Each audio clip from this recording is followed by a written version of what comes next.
Hello friends, मैं रंजन वर्मा। स्वागत है आपका अपने यूट्यूब चैनल एडू टैलेंट पर। फ्रेंड्स, आइए देखते हैं बाल विकास एवं शिक्षा शास्त्र के प्रश्नों को, जो कि TET, super TET, C TET और अदर स्टेट के टेट के लिए बहुत ही इंपॉर्टेंट है। हमने पहले 30 प्रश्न अपलोड कर दिए हैं बाल विकास एवं शिक्षा शास्त्र के। ये भी 30 प्रश्न ऑब्जेक्टिव टाइप के हैं।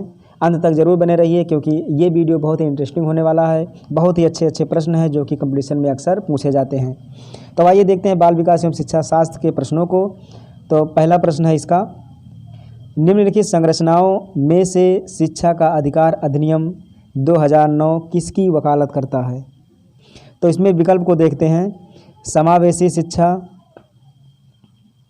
पृथक्करण, मुख्यधारा शिक्षा, एकीकृत शिक्षा। तो इसमें जो दिया है 2009 किसकी वकालत करता है, तो उसमें जो शिक्षा का अधिकार अधिनियम है वो एकीकृत शिक्षा का वकालत करता है।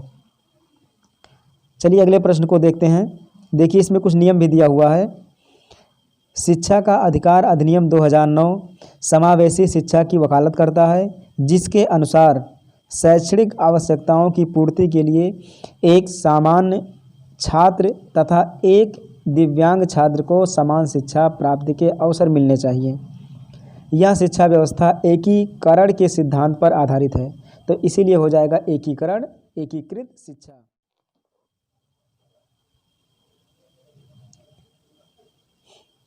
इसका दूसरा प्रश्न है, यह विचारधारा है कि सभी बच्चों को एक नियमित विद्यालय व्यवस्था में समान शिक्षा प्राप्त करने का अधिकार हो। नियमित विद्यालय व्यवस्था में समान शिक्षा प्राप्त करने का अधिकार। समान शिक्षा प्राप्त करने का अधिकार का मतलब समावेशी शिक्षा, जो कि समाहित करके शिक्षा देना। इसका डिटेल देखते हैं। समावेशी शिक्षा यह विचारधारा है कि सभी बच्चों को एक नियमित विद्यालय व्यवस्था में समान शिक्षा प्राप्त करने का अधिकार हो। समावेशी शिक्षा को एकीकरण का सिद्धांत भी कहते हैं। एकीकरण का मतलब एक रहकर पढ़ना, यानी कि समावेशी शिक्षा। तीसरे प्रश्न को देखते हैं। इसके तीसरा प्रश्न है, एक शिक्षक को चाहिए कि, एक शिक्षक को क्या चाहिए? विकल्प को देखें पहले। वह विशेष संस्कृतियों समुदाय के बच्चों को बढ़ावा दें। बिल्कुल नहीं, इससे भेदभाव हो जाएगा कि विशेष समुदाय के बच्चों को हम बढ़ावा दें। तो दूसरा है, वह विद्यार्थियों के बीच सांस्कृतिक विभिन्नताओं तथा विविधता की अनदेखी करें। अनदेखी नहीं, अनदेखी होना चाहिए, तो ये भी गलत हो जाएगा हमारा विकल्प, दो के दोनों। सी है, यह संप्रेषित करें कि वह कक्ष में सभी संस्कृतियों का सम्मान करती है एवं महत्व देती है। सभी संस्कृतियों को सम्मान देना एवं महत्व देना क्या होना चाहिए? शिक्षक को यही होना चाहिए कि सभी जो बच्चे हैं वो क्या करें? सभी संस्कृतियों का सम्मान करें एवं सबको महत्व दें। ये बच्चों को देना चाहिए, ये शिक्षा देना चाहिए। चौथा विकल्प है, यह विद्यार्थियों के बीच तुलना को अधिकतम करें। नो, तुलनात्मक हम प्रक्रिया नहीं अपना सकते। क्या कर सकते हैं? संस्कृतियों का सम्मान एवं महत्व। चौथा है, बच्चे प्रभावी रूप से सीखते हैं जब, विकल्प देखते हैं, वह पाठ्य पुस्तक में दिए गए तथ्यों को याद करते हैं। बिल्कुल नहीं, याद करना तो सीखना होगा ही नहीं। वह श्यामपट्ट पर अध्यापक के द्वारा लिखे गए उत्तरों की नकल करते हैं। बिल्कुल नहीं, नकल करेंगे तो सीखना कहाँ हुआ। सी है, वह विभिन्न गतिविधियों एवं कार्यों में सक्रिय रूप से भाग लेते हैं। सक्रिय रूप से भाग लेना मतलब प्रभावी रूप से सीखना। डी है, शिक्षक कक्षा में होने वाली सभी घटनाओं व बच्चों को पूर्ण रूप से नियंत्रित करता है। नियंत्रित, कंट्रोल में रखना मतलब कि उन पर दबाव डालना, ये बिल्कुल नहीं हो पाएगा। चलिए पांचवें क्वेश्चन को देखते हैं हम। बच्चों को कक्षा में प्रश्न, बच्चों को कक्षा में प्रश्न विकल्प में है, पूछने के लिए हतोत्साहित करना चाहिए। हमें हतोत्साहित बिल्कुल नहीं करना है, बल्कि उनका उत्साह बढ़ाना है। पूछने की अनुमति नहीं देनी चाहिए। बिल्कुल नहीं, अनुमति तो देना चाहिए। पूछने से रोकना चाहिए, रोकना भी नहीं चाहिए हमें। पूछने के लिए प्रेरित करना चाहिए। ये बिल्कुल सही है। बच्चों को जो कक्षा में प्रश्न पूछने के लिए बिल्कुल प्रेरित करना चाहिए ताकि उनका मनोबल बढ़ सके, जिसके द्वारा सार्थक अधिगम घटित होता है। इसमें से कौन सा नहीं है? तो पहले तो देखेंगे कि कौन कौन सा इसमें सार्थक अधिगम प्रक्रिया है। तो पहला है पुनरावृत्ति एवं अभ्यास। ये बिल्कुल है सार्थक प्रक्रिया, सार्थक अधिगम की ये प्रक्रिया है, क्योंकि बच्चे जब सीखते हैं तो उसका पुनरावृत्ति करेंगे एवं अभ्यास करेंगे तो ये उसके अंतर्गत आएगा। निर्देश एवं संचालन ये भी है। अन्वेषण एवं पारस्परिक क्रिया ये भी है। कंठस्थीकरण एवं स्मरण ये तो रटना हो गया। कंठस्थीकरण मतलब याद रट लेना, तो रट लेना अधिगम के अंतर्गत नहीं आता है। तो हमारा जो नकारात्मक विकल्प होगा वो कौन सा हो जाएगा? डी वाला हो जाएगा, अर्थात डी विकल्प एकदम सही है। इसके डिटेल को भी देख लेते हैं।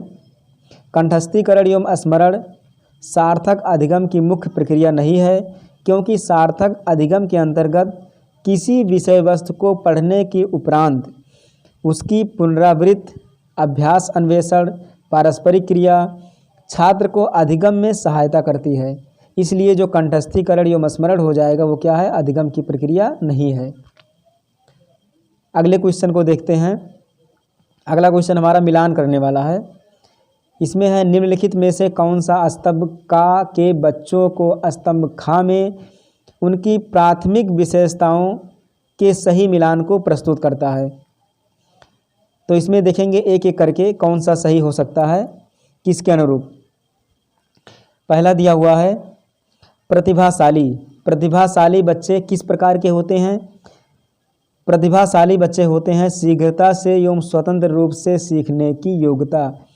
प्रतिभाशाली बच्चों में ये क्वालिटी होती है। दूसरा है अधिगम आसक्तता, जो अधिगम यानी सीखने में आसक्त हों या असक्षम हों, तो कौन सा हो जाएगा? धारा प्रवाह पढ़ने में कमी। सी नंबर है सृजनात्मक, यानी सृजन करने की क्षमता। सृजन करने की क्षमता किस प्रकार के बच्चे में होगी? मूल समाधानों के बारे में सोच सकता है, जिसमें सोचने की क्षमता होगी उसी को कहेंगे सृजनात्मकता उसके अंदर है। अब जो बचा उसको लगा देंगे। अवधान कमी, अति सक्रियता, व्यतिक्रम, ये हो जाएगा आसानी से विचलित होने की आदत। अब देखते हैं कौन सा विकल्प इसमें सही हो जाएगा। तो इसमें जो दिया है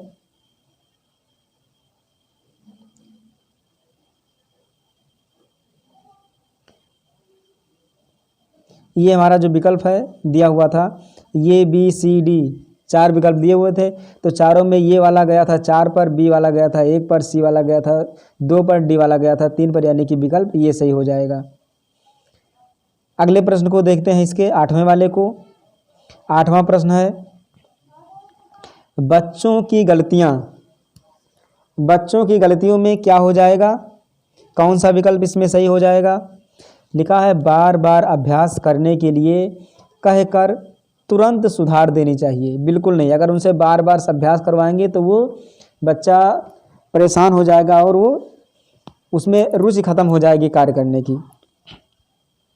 बी नंबर है अधिगम एक भाग है तथा उनके विचारों में एक अंतर्दृष्टि देती है। हाँ, ये तो सही है।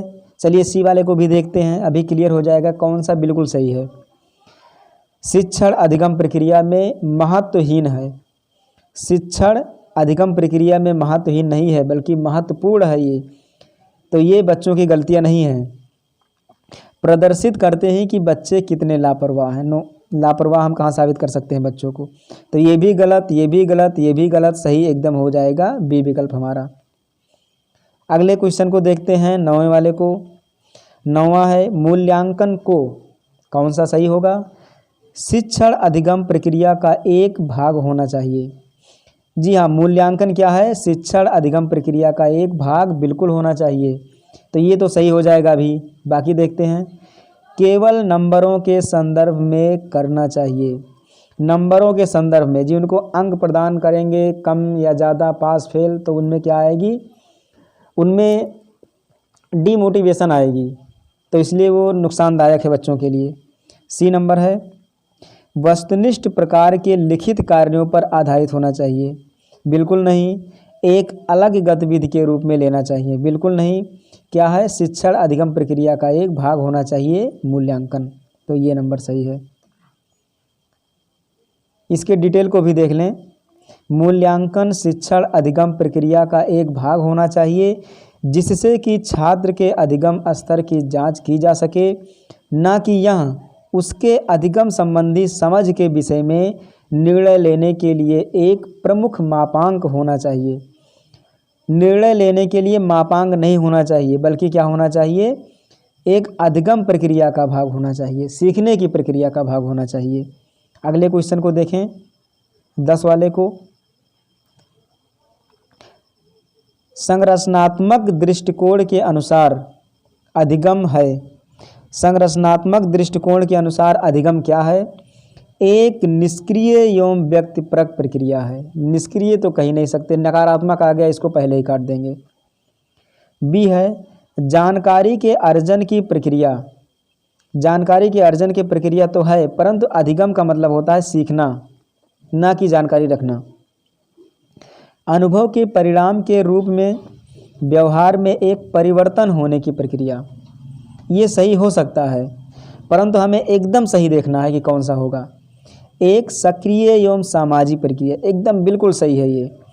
सक्रिय मतलब निरंतर कार्य करने लायक, सामाजिक प्रक्रिया मतलब कि समाज से जुड़कर कार्य करना। क्या कहलाता है? संरचनात्मक दृष्टिकोण के अनुसार अधिगम कहलाता है, और यह अधिगम है। इसके डिटेल को देखें थोड़ा। संरचनात्मक दृष्टिकोण के अनुसार अधिगम एक सक्रिय एवं सामाजिक प्रक्रिया है, क्योंकि गतिविधि एवं प्रयोगात्मक कार्यों में सक्रिय रूप से भाग लेने से ही छात्र पारस्परिक क्रिया द्वारा अधिगम को सीखते हैं। 11 नंबर क्वेश्चन है, जब शिक्षक को विद्यार्थियों एवं उनकी योग्यताओं के बारे में सकारात्मक विश्वास होता है, तब विद्यार्थी के बारे में कौन सा विकल्प सही हो जाएगा? चलिए देखते हैं कौन सा विकल्प सही होगा विद्यार्थियों के बारे में। निश्चिंत हो जाते हैं तथा सीखने के लिए किसी भी तरह का प्रयास करना बंद कर देते हैं। तो प्रयास तो बंद बिल्कुल भी नहीं करेंगे। दूसरा, का उत्साह भंग हो जाता है। किसका? विद्यार्थी का उत्साह भंग हो जाता है तथा वह दबाव में आ जाते हैं। तो उनका उत्साह कैसे ख़त्म होगा, उन दबाव में कैसे आएंगे? जब शिक्षक विद्यार्थियों में उनकी योग्यताओं के बारे में सकारात्मक सोचेगा और सकारात्मक जब विश्वास करेगा, तो बिल्कुल गलत। किसी भी रूप में प्रभावित नहीं होते, बिल्कुल नहीं, प्रभावित तो होते ही हैं। सीखने के लिए उत्सुक एवं प्रेरित रहते हैं, ये बिल्कुल सही है। अगर अध्यापक बच्चों का साथ दें तो बच्चे सीखने के लिए उत्सुक एवं प्रेरित हो जाएंगे। 12 नंबर है, एक शिक्षिका बच्चों को प्रभावी रूप से समस्या का समाधान करने में सक्षम बनने के लिए किस तरह से प्रोत्साहित कर सकती है? चलिए विकल्प को देखते हैं एक एक करके। पाठ्य पुस्तक से एक ही प्रकार के प्रश्नों के उत्तर के अभ्यास के लिए उन्हें पर्याप्त मात्रा में अवसर प्रदान करेंगे। ये कुछ सही हो सकता है, क्योंकि इसमें करना क्या है? शिक्षिका बच्चों को प्रभावी रूप से समस्या का समाधान करने में सक्षम बनाने के लिए किस तरह से प्रोत्साहित कर सकती है, अर्थात बच्चों को प्रोत्साहित करना है शिक्षिका के द्वारा। तो यदि पाठ्य पुस्तक से एक ही प्रकार के प्रश्न के उत्तर का अभ्यास करने के लिए देंगे तो वो प्रोत्साहित नहीं होंगे, बिल्कुल नहीं होंगे प्रोत्साहित। बार बार वही अभ्यास करते करते क्या होंगे? वो थक जाएंगे और वो उनका मनोबल कम हो जाएगा, बोर हो जाएंगे एक तरह से। बी है, पाठ्य पुस्तक में दी गई सूचनाओं के कंठस्थीकरण करने पर बल देकर। कंठस्थीकरण मतलब रटने, बिल्कुल नहीं। बच्चों को समस्या के बारे में सहजानुभूत अनुमान लगाने एवं बहुविकल्पों को देखने के लिए प्रोत्साहित करके, ये बिल्कुल सही है।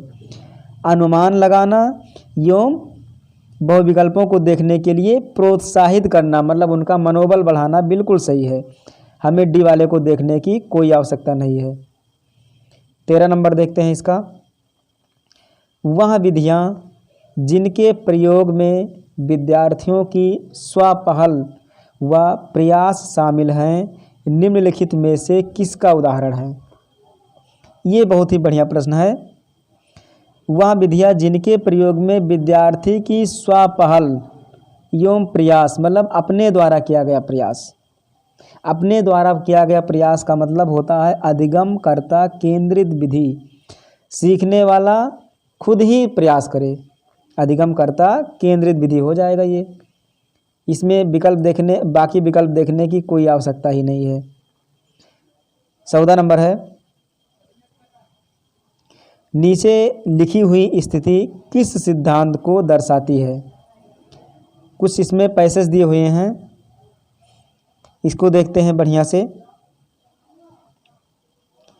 जो विद्यार्थी अच्छा प्रदर्शन नहीं कर पाते हैं, वह महसूस करते हैं कि वह पर्याप्त रूप से अच्छे नहीं हैं और हतोत्साहित महसूस करते हैं, तब उनमें बिना प्रयास के कार्य करने को आसानी से छोड़ देने की संभावना है। क्या है? एक तो उनको संज्ञान में आया कि हम अच्छे नहीं हैं, दूसरा क्या हुआ कि वह संवेग में आ गए। तो इसके लिए कौन सा विकल्प सही हो सकता है? संज्ञान एवं संवेग संबंधित नहीं हैं, परंतु इसमें संज्ञान और संवेग तो दोनों संबंधित हैं। बच्चे को संज्ञान में आया कि हम अच्छे नहीं हैं और उसे संवेग आ गया कि हमें इसको छोड़ देना चाहिए, और छोड़ देने की संभावना बन ही जाती है। तो ये तो गलत हो जाएगा। आनुवंशिकता एवं पर्यावरण अलग नहीं है। आनुवंशिकता एवं पर्यावरण से मतलब ही नहीं है। हाँ, पर्यावरण से कुछ मतलब है इसे, पर यह भी विकल्प सही नहीं है। आनुवंशिकता एवं पर्यावरण संबंधित नहीं है, ये भी विकल्प सही नहीं है। डी है संज्ञान एवं संवेग अलग नहीं है, मतलब कि ये दोनों एक ही हैं जो कि इसमें दर्शाया गया है। तो ये डी विकल्प सही हो जाएगा। 15 नंबर, निम्नलिखित में से कौन प्राथमिक सामाजिकरण माध्यम है? इसके पहले वाला जो हमने दिया था 30 प्रश्न CDP का, उसमें प्रश्न आया था द्वितीयक सामाजिकरण का कौन सा संसाधन है। इसमें आया है प्रथम सामाजिक, तो प्राथमिक जो सामाजिकरण होगा वो कौन सा हो जाएगा? परिवार। द्वितीयक में विद्यालय हो जाता है। तो चलिए अगले क्वेश्चन को देखें। 16 नंबर, जीन पियाजे के सिद्धांत का प्रमुख प्रस्ताव है कि? जीन पियाजे का प्रमुख प्रस्ताव क्या है? बच्चों की सोच गुणात्मक रूप से वयस्कों से भिन्न होती है। वयस्कों से भिन्न तो होती है, परंतु किसके रूप में? गुणात्मक रूप से। गुणात्मक का मतलब गुणा, 1 गुना 2 गुना या 3 गुना, इस तरह से भिन्न होती है, या तो कम या तो ज़्यादा। तो ये विकल्प बिल्कुल सही हो जाएगा। अब देखते हैं अगले वाले प्रश्न को। अगला प्रश्न इसका है, जेंडर क्या है? एक मनोवैज्ञानिक सत्ता है। बिल्कुल नहीं, मनोवैज्ञानिक नहीं है ये। सामाजिक संरचना, हाँ ये सामाजिक संरचना बिल्कुल है जेंडर, तो ये सही हो जाएगा। जेंडर एक सामाजिक संरचना है। 18 नंबर, निम्नलिखित में से कौन विकास के व्यापक आयामों की सही पहचान करता है? विकास के व्यापक आयाम के सही पहचान कौन करता है? पहले क्या होता है? शारीरिक विकास होता है, फिर संज्ञान में आता है, संज्ञानात्मक विकास होता है, फिर सामाजिकरण की भावना उत्पन्न हो जाती है, उसके बाद उसमें संवेग की भावना उत्पन्न हो जाती है, संवेग आ जाता है उसके अंदर। 19 नंबर, 19 है, बुद्धि के बारे में निम्नलिखित कथनों में से कौन सा सही है? बुद्धि के बारे में कौन सा सही है? विकल्प को देखें। बुद्धि अनुभव के परिणाम के रूप में व्यवहार में एक अपेक्षाकृत अस्थायी परिवर्तन है। बिल्कुल नहीं, अनुभव के परिणाम के रूप में ये अस्थायी परिवर्तन नहीं है, ये अस्थायी परिवर्तन। बी है, बुद्धि एक आनुवंशिक विशेषक है जिसमें मानसिक गतिविधियां जैसे स्मरण एवं तर्क शामिल होती है। बिल्कुल नहीं, कुछ सही हो सकता है, परंतु अभी और विकल्प को देखें। बुद्धि बहुआयामी है जिसमें बुद्धि परीक्षणों के द्वारा पूर्ण रूप से परिमेय न की जाने वाली कई योग्यताएं शामिल है। बिल्कुल सही है ये। सही तो था बी वाला भी, परंतु बिल्कुल सही है हमारा सी विकल्प। डी है बुद्धि अभिसारी रूप से सोचने की योग्यता है। सोचने की योग्यता अभिसारी रूप से ये तो नहीं है, परंतु जो एकदम सही हो जाएगा विकल्प वो सी हो जाएगा। इसमें डिटेल भी दिया गया है। बुद्धि के संदर्भ में विकल्प सी में दिया गया कथन सही है, क्योंकि पूर्ण रूप से बुद्धि का मापन संभव नहीं है। अगला बी नंबर है, 20 नंबर है इसका। प्रगतिशील शिक्षा में बच्चों को किस तरह से देखा जाता है? प्रगतिशील शिक्षा में बच्चों को किस तरह से देखा जाता है? तो बच्चों को हमें किस तरह से देखा जाता है? सक्रिय अन्वेषकों के रूप में। निष्क्रिय तो होगा नहीं, नकारात्मक हटा देंगे। खाली स्लेटों के रूप में बिल्कुल नहीं। छोटे वयस्कों के रूप में बिल्कुल नहीं। हमें सक्रिय अन्वेषक के रूप में देखना है। इसका कुछ डिटेल भी देख लेते हैं। क्योंकि बच्चे किसी विषय वस्तु को जानने में तथा उससे संबंधित प्रश्न पूछने में सदैव उत्सुक होते हैं, इसलिए उनको क्या कहा जाता है? सक्रिय अन्वेषक कहा जाता है कि वो हमेशा अलर्ट रहते हैं, सक्रिय रहते हैं। 21 नंबर, लेव वाइगोत्स्की के अनुसार अधिगम। अधिगम क्या है? लेव वाइगोत्स्की के अनुसार बता चुके हैं पिछली वीडियो में कि ये क्या है? सामाजिक गतिविधि है लेव वाइगोत्स्की के अनुसार अधिगम। 22 नंबर, 22 हमारा इसका। निम्नलिखित में से कौन सा पूर्व क्रियात्मक अवस्था काल के बच्चों को विशेषित करता है? पूर्व क्रियात्मक अवस्था काल के बच्चों को विशेषित करता है। कौन सा विशेषित करता है? सी नंबर, विचारों की अनुत्क्रमणीयता। इसके डिटेल को देखेंगे थोड़ा। बच्चों के विकास की पूर्व क्रियात्मक अवस्था 2 से 6 वर्ष तक होती है, जिसमें बच्चों के विचारों की अनुत्क्रमणीयता पाई जाती है, जबकि बच्चों में विचारों की उत्क्रमणीयता उनके विकास के क्रंकीट स्तर में पाई जाती है। बच्चों एवं उनके अधिगम के संदर्भ में निम्नलिखित कथनों में से कौन सा सही है? विकल्प को देखते हैं एक एक को।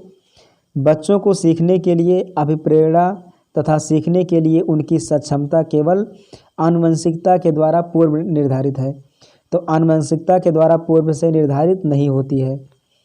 बी वाले को देखते हैं। बच्चों की सामाजिक आर्थिक पृष्ठभूमि उनकी प्रेरणा एवं अधिगम सक्षमता को निर्धारित व सीमित करती हैं।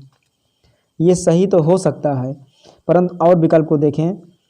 बच्चों को अधिगम हेतु प्रेरित करने के लिए उन्हें पुरस्कृत एवं दंडित करना होता है, बिल्कुल नहीं। ऐसा करने से मनोबल उनका कम हो जाएगा। डी नंबर है, सभी बच्चे सीखने के लिए स्वाभाविक रूप से प्रेरित होते हैं तथा सीखने में सक्षम होते हैं। स्वाभाविक रूप से प्रेरित होना तथा सीखने के लिए सक्षम होना, ये बिल्कुल सही है। 24 नंबर है, चालक विकास की दर में व्यक्तिगत विविधताएं होती हैं, फिर भी चालक विकास का क्रम कहाँ से कहाँ तक है या क्या से क्या तक है? तो क्या हो जाएगा इसका? इसका हो जाएगा अपरिष्कृत या स्थूल चालक विकास से परिष्कृत या सूक्ष्म चालक विकास तक। मतलब स्थूल से सूक्ष्म तक ये होता है क्या चीज़? चालक विकास की दर में व्यक्तिगत विविधताएं और उसका विकास क्रम। इसके डिटेल को देखते हैं थोड़ा।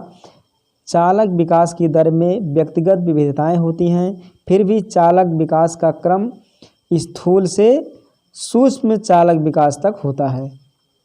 अगले क्वेश्चन को 25 नंबर, वह अवधि जो वयस्कता के संक्रमण की पहल करती है उसे क्या कहते हैं? वयस्कता के संक्रमण की पहल करना, ये है किशोरावस्था, क्योंकि किशोरावस्था वह अवधि है जो वयस्कता के संक्रमण की पहल करती है और यह अवस्था 13 से 19 वर्ष तक होती है, जिसमें बच्चा ना तो पूर्णतः बालक होता है और ना ही वयस्क होता है, मतलब ये बीच में ही लटका रह जाता है। इसलिए वयस्कता का जो संक्रमण का पहल करता है वो कौन करता है? किशोरावस्था। 26 नंबर है इसका, जीन पियाजे के अनुसार बच्चे, विकल्प को देखते हैं एक एक करके, प्रेक्षणात्मक अधिगम की प्रक्रिया का अनुसरण करते हुए दूसरों का अवलोकन करके सीखते हैं। हाँ, अवलोकन तो करते हैं ये, परंतु जीन पियाजे के अनुसार क्या सही है? को उद्दीपन अनुक्रिया संबंधों के सावधानीपूर्वक नियंत्रण के द्वारा एक विशेष तरीके से व्यवहार करने के लिए अनुबंधित किया जा सकता है, ये भी सही हो सकता है। को पुरस्कार एवं दंड के सिद्धांतों का प्रयोग करते हुए विशिष्ट तरीके से व्यवहार करना एवं सीखना सिखाया जाता है, ये तो बिल्कुल गलत हो जाएगा, इसके बारे में हमें सोचना ही नहीं है। डी वाले को भी देखते हैं इसका जो डी विकल्प है वो है, ज्ञान को सक्रिय रूप से संचरित करते हैं जैसे जैसे वे दुनिया में व्यवहार कौशल का प्रयोग करते हैं तथा अन्वेषण करते हैं। ये विकल्प बिल्कुल सही हो जाएगा क्योंकि वो ज्ञान को सक्रिय रूप से संचरित करते हैं, तो ये डी विकल्प हमारा एकदम सही हो जाएगा। इसके डिटेल को भी देख लेते हैं। जीन पियाजे के अनुसार बच्चे सक्रिय रूप से विषय वस्तु को बेहतर तरीके से सीख सकते हैं। इनके अनुसार बच्चे ज्ञान को सक्रिय रूप से संचरित करते हैं जैसे जैसे वे दुनिया में व्यवहार कौशल का प्रयोग करते हैं तथा अन्वेषण करते हैं। अगला क्वेश्चन 27 नंबर, मौखिक संवाद जो बच्चे अपने आप से करते हैं, जो स्वयं से बात करते हैं, उन्हें लेव वाइत्गोत्स्की क्या कहते हैं? क्या कहते हैं? व्यक्तिगत वार्ता, यानी कि स्वयं से बात करना। मौखिक संवाद जो अपने आप से करते हैं उसका मतलब ही हो जाता है कि स्वयं से बातें करना। अगला है 28 नंबर, खिलौने, पहनावे, वस्तुएं, घरेलू सामग्रियां, व्यवसाय एवं रंगों को विशिष्ट लिंग के माध्यम से संबंधित करना क्या प्रदर्शित करता है? ये तो सीधा सीधा जेंडर रूढ़िवादिता को दिखाता है ये, यानी कि जेंडर रूढ़िवादिता एकदम सही हो जाएगा। 29 नंबर है इसका, एक प्रारंभिक कक्षा कक्ष में एक बच्ची अपने साथ जो अनुभव लाती है वो क्या है? उसकी उपेक्षा करनी चाहिए? बिल्कुल नहीं, उपेक्षा तो हमें नहीं करना है। उन पर ध्यान नहीं देना चाहिए, बिल्कुल ध्यान तो देना ही चाहिए हमें। उन्हें शामिल कर उनका संचय करना चाहिए, मतलब जो बच्ची कोई भी अनुभव लाती है उसे क्या करना चाहिए? शामिल कर लेना चाहिए और उनका संचय करना चाहिए, मतलब इकट्ठा करते रहना चाहिए। उन्हें अस्वीकार करना चाहिए? बिल्कुल नहीं, अब इस अस्वीकार तो हम कर ही नहीं सकते। नकारात्मक हमें बच्चों के बारे में बिल्कुल नहीं सोचना चाहिए, हमें हमेशा पॉजिटिव सोच करके रहना है। नंबर है, एक बच्चा तर्क प्रस्तुत करता है कि हिंज को दवाई की चोरी नहीं करनी चाहिए। वह दवाई जो उसकी पत्नी की जान बचाने के लिए ज़रूरी है, उसी दवाई को उसको चोरी नहीं करनी चाहिए थी, क्योंकि यदि वह ऐसा करता है तो पकड़ा जाएगा और उसे जेल भेज दिया जाएगा। इसमें दो बातें आ गई, एक तो आज्ञा का पालन करना और दूसरा डर, यानी कि दंडनात्मक भावना। इसलिए अगर विकल्प को देखा जाए तो बी विकल्प में दंड एवं आज्ञा पालन अभिविन्यास ये दोनों मिल जाता है। भी देख लेते हैं, जैसा कि पकड़े जाने पर बच्चे को जेल भेज दिया जाएगा जो एक प्रकार का दंड है, अतः स्पष्टता कोलबर्ग के अनुसार बच्चा नैतिक समझ की दंड एवं आज्ञा पालन अभिविन्यास अवस्था के अंतर्गत आता है। तो बस आज के लिए इतना ही, हमारे बने रहिए हमारे साथ, और भी प्रश्न लेकर के आएंगे, बहुत ही मज़ेदार प्रश्न जो कि सीटेट, टेट, यूपी टेट, जो अदर स्टेट के टेट है उसमें बहुत ही महत्वपूर्ण रहेगा। अगर वीडियो पसंद आया हो तो प्लीज़ इसे लाइक कर दें। अगर कुछ सुझाव देना चाहें तो कमेंट बॉक्स में ज़रूर बताएं। और इसका जो और 30 प्रश्न हमने जो पहले अपलोड कर दिया है उसका लिंक डिस्क्रिप्शन बॉक्स में दे दिया जाएगा, जाकर उसे देख सकते हैं। तो ज़्यादा से ज़्यादा शेयर करें ताकि और भी लोगों को इसका लाभ मिल सके व अध्यापक बनने में कोई कठिनाई ना हो। हम और भी वीडियो लाते रहेंगे, तब तक के लिए बहुत बहुत धन्यवाद।